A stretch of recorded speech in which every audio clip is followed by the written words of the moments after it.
Radhe Radhe, happy morning. I am professor Anant Kumar. आज जो मैंने टॉपिक लिया है ये पूरे वर्ल्ड में आज की डेट में हॉट टॉपिक है कि महाकुंभ का पुण्य घर बैठकर कैसे कमाएं।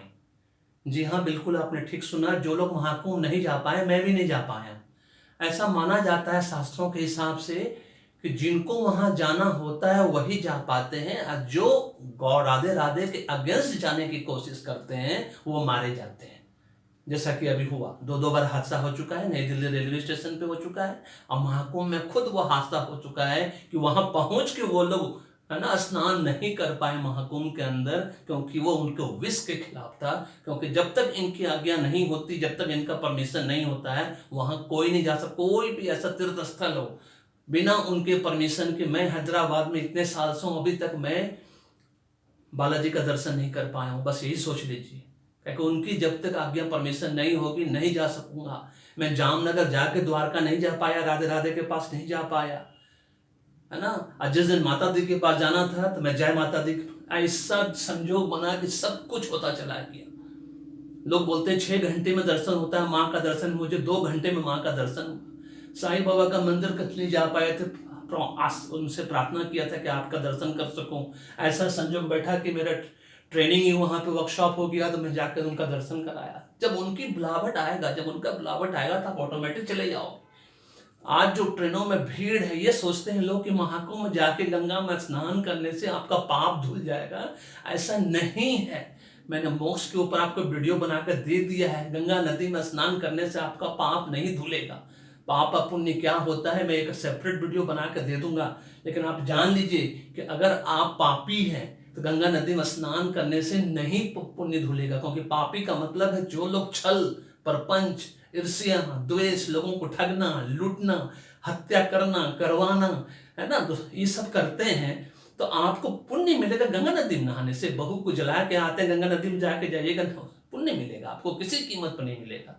ये उनके लिए है महाकुंभ का पुण्य, घर बैठे जिनका मन साफ है, जिनका कर्म अच्छा है, सिर्फ उनके लिए है ये कि महाकुंभ का पुण्य घर बैठे कैसे कमाएं।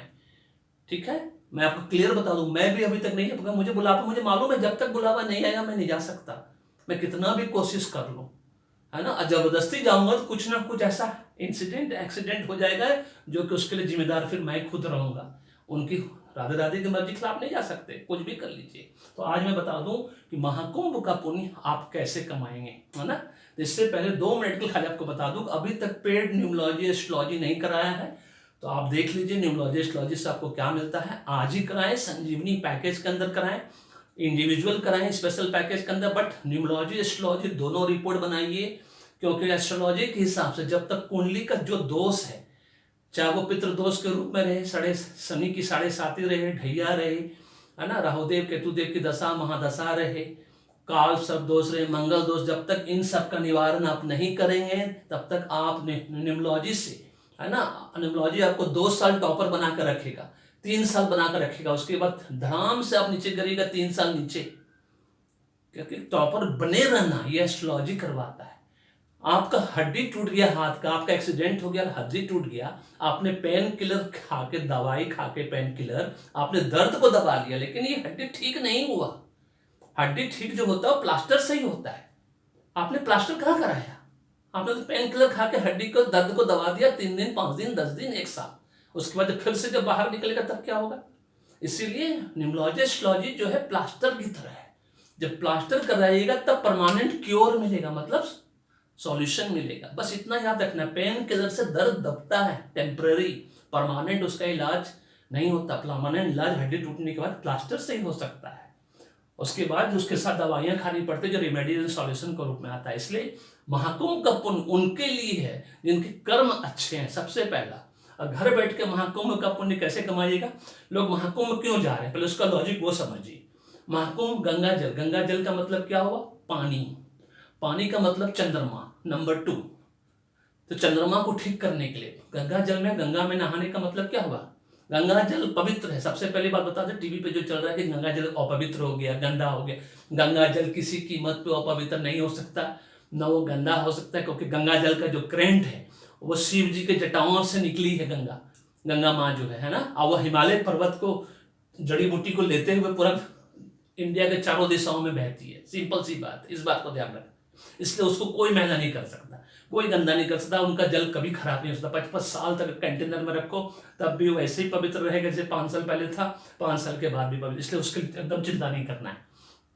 तो गंगा जल मन चंद्रमा, चंद्रमा का प्रतीक हो गया जल, गंगा जल के रूप में हो चाहे नॉर्मल जल के रूप में हो। तो घर में आप गंगा जल, सबके घर में होता है, जो भी हिंदू परिवार है, नहीं है तो खरीद के लाओ और रोज उसको 21 दिन तक नहाने के टाइम में अपने बकेट में, मतलब बाल्टी में पूरा पहले पानी भर लो, नीले रंग का बाल्टी रखो, है ना, नीले रंग का मग रखिए और गंगा जल को उसमें 3 बूंद या तो 7 बूंद मिलाना है, ओनली 3 या 7, ये दोनों ही स्पिरिचुअल नंबर है, 3 और 7। 7 नंबर जो है 3 नंबर से निकला है, इसीलिए 3 बार मिलाना है, या तो 7 में जैसे मंत्र पढ़ा जाता है 3 बार, 7 बार अगरबत्ती जलाया जाता है, 3 या तो 7 अगरबत्ती जलाया जाता है, उसी तरह से 3 बूंद डालना है या तो 7 बूंद डालना है। ये नहीं कि पूरा 1 लोटा जल डाल दिए, ऐसा नहीं करना है, ठीक है।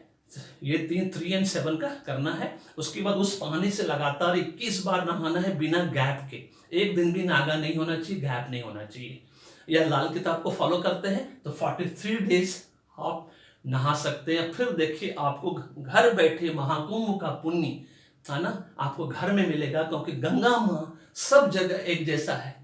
हम लोग सब गंगा किनारे वाले लोग हैं, है ना, बचपन से नहाते आ रहे हैं गंगा नदी में, इसीलिए हम लोग को पता है गंगा माँ सब जगह एक जैसा है। अगर 100 करोड़ लोग अभी भी नहीं जा पाया है तो इसका मतलब क्या, उनको पुण्य नहीं कमा सकते हैं? अच्छे विचार, पहले अच्छे कर्म रखिए सबसे पहला, है ना, तब जाके इसका लाभ उठेगा। This is all about this, इस बात को ध्यान रखना है। गंगा जल 3 बार 7 बार बकेट में मिला के पानी पहले भर लीजिए, उसमें 3 बूंद या 7 बूंद मिलाइए। नीले रंग का बकेट हो, नीले रंग का मग हो तो और भी अच्छा है, और उसको रोज 21 दिन तक लगातार नहाना है बिना गैप के, या तो लाल किताब को फॉलो करते हैं तो 43 डेज तक आपको महाकुंभ का पुण्य, जहाँ पे गंगा जमुना सरस्वती माँ का मिलन होता है, जिसको संगम नोज कहा जाता है, उसका लाभ आप घर में बैठ के उठा सकते हैं। तो this is all about this video पसंद है तो लाइक करिए, शेयर करिए, चैनल को सब्सक्राइब करके रखिए, बेल आइकन को दबाना नहीं भूलिएगा, फीडबैक देना भूलिएगा कि आपको कैसा लगा वीडियो और किस तरह का वीडियो आप देखना चाहते हैं। और एक बात हमेशा याद रखिए, कोई भी तीर्थ स्थान पर आप तब तक जाने की कोशिश नहीं करना जब तक कि वहाँ से बुलावा नहीं आए। अगर उनके आप मर्जी के खिलाफ गए, या तो आपका मेजर एक्सीडेंट होगा या तो बड़का इंसिडेंट हो जाएगा। इस बात को हमेशा याद रखिए, इतिहास गवाह है, जाकर गूगल में सर्च करके देख लीजिए, जिसने भी ऐसा किया है उसके साथ हमेशा बुरा हुआ है। और जब वहां जाना लिखा रहेगा तो मेरी तरह, जैसे मेरे साथ वहां माँ का दरबार जाना था, अपने आप प्लान बना गए, दर्शन करके आए। साईं बाबा के दरबार जाना था, गए, वापस दर्शन करके गए। अभी तक मैं हैदराबाद में इतने सालों से हूँ, 20 साल से ऊपर हो गया, अभी तक मैं बालाजी के दर्शन नहीं कर पाया हूँ। द्वारका अपनी छोटी बहन के घर जाकर, जामनगर 2 घंटे का रास्ता है द्वारका, अपने राधे राधे का दर्शन नहीं कर पाया, है ना। इसीलिए मैं कहता हूँ जबरदस्ती नहीं करिए कहीं भी जाने के लिए, उनका जब आशीर्वाद होगा सब काम अपने आप बनता चला जाएगा। Thank you so much, may God bless you, the happy beginning.